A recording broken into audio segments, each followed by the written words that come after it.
What's going on, guys? So I'm here at Mind Pump Studios. Today, I'm going to be giving you some base exercises that I like to utilize to help increase scapular mobility, T-spine mobilization for your strikes, and to also reduce the risk of injury. All right, guys, so for the first exercise, we want to make sure that we're increasing the active range control in the entire shoulder itself, because we want to move the shoulder like a true shoulder. So we're going to use a form of FRC, or functional range conditioning, called controlled articular rotations. Basically, what we're trying to do is we're trying to gain the mechanoreceptors. We're trying to activate those mechanoreceptors in all ranges of the shoulder capsule so that we can explore those ranges and be strong there, but also drive synovial fluid into the working joint itself.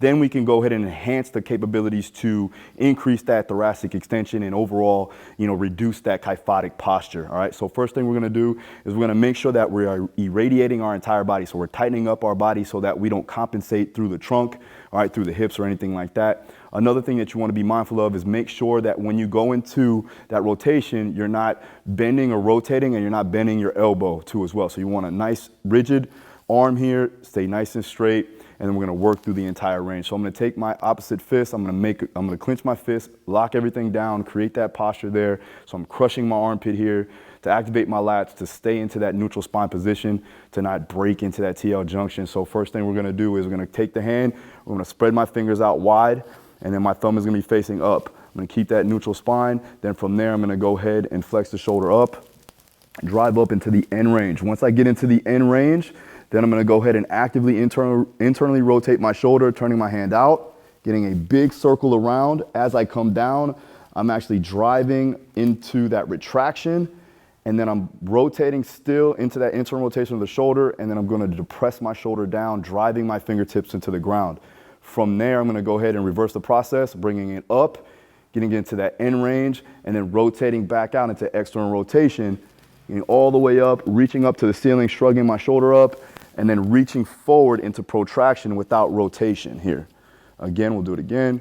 Shake it out, come up, all the way up into flexion, brace the core, make sure you're not breaking, and rotate all the way around, drive that shoulder blade down, back around, squeezing the scap, coming up into that rotation, big circle, and then bringing it around. All right, this can be done every morning. We call it the morning routine. Do this 1 to 2 sets through, nothing crazy, but again, it's going to enhance the capabilities of you moving. It's going to just wake up the joints in general so that now you can train to open up, that thoracic, that kyphotic posture, that caved in posture that a lot of the fighters have due to overuse. So for the next exercise, we're going to go ahead and do a T-spine spinal segmentation. So what I'm going to do is I'm going to bias out my lumbar. So what I have to do is lean down, drive my butt to my heels, lock down my core so that I'm not getting into extension here in my lumbar. I'm driving this down, keeping tightness in my abs. I'm going to place my hands right in front of my knees here. Then from there, I'm going to go ahead and create that neutral spine. I'm going to lock down my C-spine here, making sure that everything is stacked first. Then from there, I'm going to go ahead and I'm going to retract my shoulder blades as much as I can without getting into lumbar extension. I'm going to go ahead and again retract, and then we're going to protract. So we're driving through with the serratus, and pulling back, making sure again that I'm not opening up there in the TL junction. I'm eliminating that open scissor. So I want to drive my rib cage down there. So here, and pull through.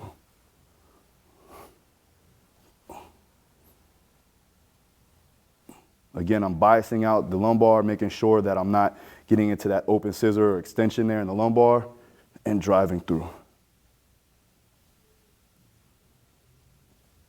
Now, a lot of the guys with limited range of motion in the T-spine, it's going to be very hard for them to get into this position. So again, you're going to need something like a tactile cue.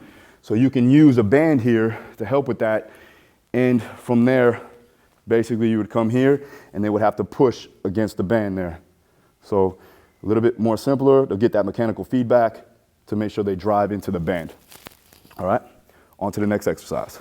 All right, guys, so for the next exercise, we're going to go ahead and use a mini band, and we're going to do a band pull apart in supination and pronation. Again, we're just trying to make sure that we're activating the muscles there that sit into that postural alignment. So for this, I want to make sure that I'm getting full rotation of the shoulder. Now, if the athlete does not have the ability to understand or have pretty much a neurological inhibition to retract and protract, just try to sit them into that retraction and then do the band pull apart, because the goal really is to make sure that we are increasing the strength there in the back, in the posterior muscles, to enhance that posture. So from there, I'm gonna go ahead and grab the band, right? The more advanced version, I would start into protraction, making sure that I'm not rounding in the lumbar spine again. So I'm here, I'm locked in, protraction, then retraction, and pull apart. Protraction, retraction, pull apart.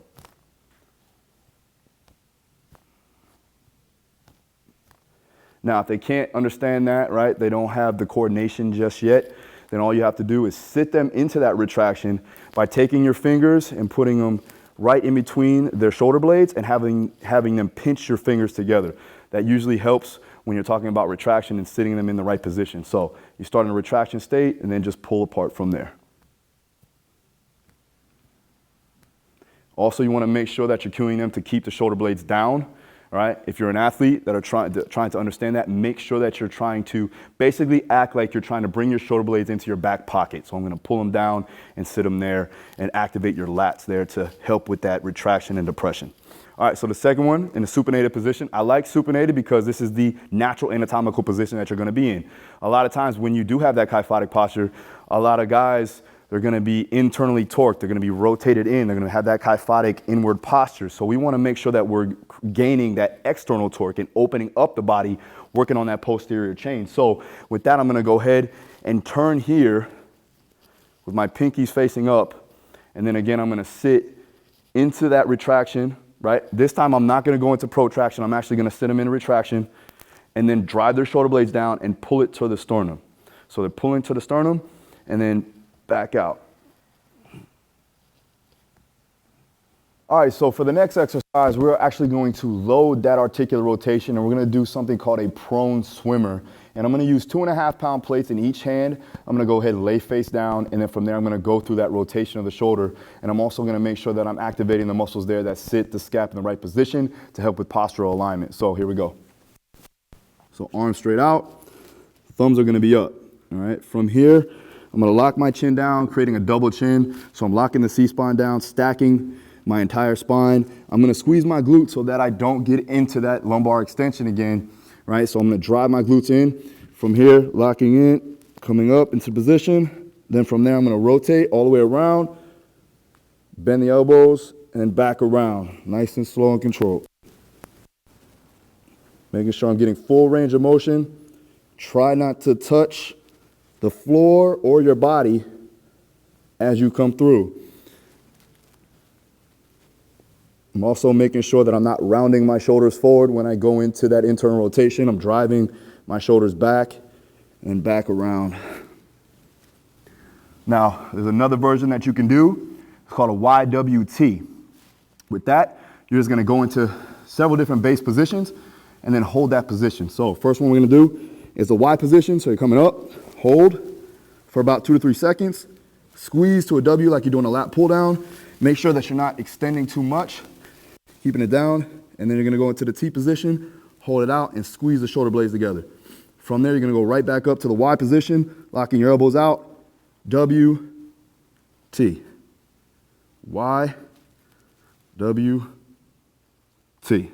All right, guys, so there you have it. There's a series of exercises that you can utilize to help increase your posture, increase that ability to maintain that stability in the thoracic spine, but also, again, just be more functional with your movement, and especially when you have that kyphotic posture due to that overtraining or that training in that specific range of motion. So for that, I usually like to do the controlled articular rotations every morning. That's a morning routine that you can go through, very simple to do. I would do 2 sets through on those rotations and make sure that you're doing them as efficiently as possible and make sure that you're not compensating throughout the spine. So you want to disassociate the shoulder from everywhere else.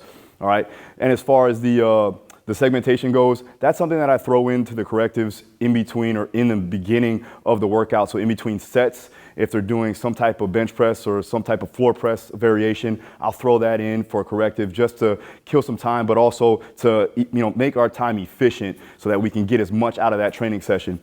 And then with the band pull-aparts, I make sure that my athletes do at least 100 repetitions, supinated and pronated, every training session to help improve on that strength and that posture in the posterior chain. And then the last one that we did was the YWTs and the prone swimmers. Again, that's something that we do as a corrective in the warm-up sequencing when I go ahead and I get the muscles activated and get the mobility that we need to help enhance the quality of the training session. And then also you can put it in as a filler in between your sets to help with, again, time efficiency. All right, thanks again for watching.